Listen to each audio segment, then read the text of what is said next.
Kapalaran ng Gemini ngayong araw ng January 29. Gemini. Kaya sabi po dito na ating tarot card Gemini na kayo daw po ay marami mga magagandang oportunidad na darating sa buhay ninyo.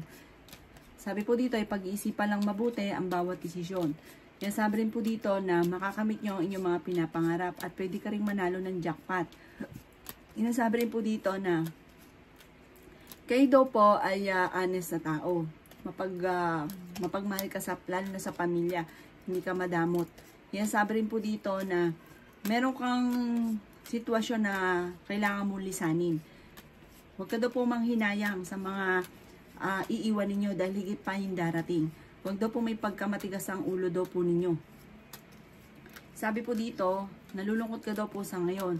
Hindi ka masaya sa mga kaganapan.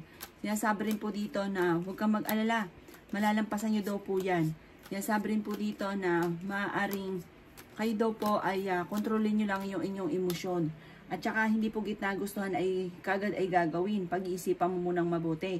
Marami kang takot at napapagod ka sa ngayon. Ingatan nyo daw po at baka maaaring mauwi ito sa depression ang problema nyong pinagdadaanan. May reunion na paparating or pagtitipon ng pamilya ang magaganap.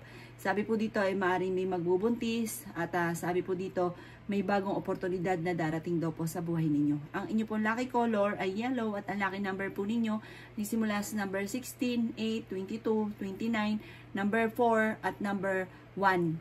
Good luck po!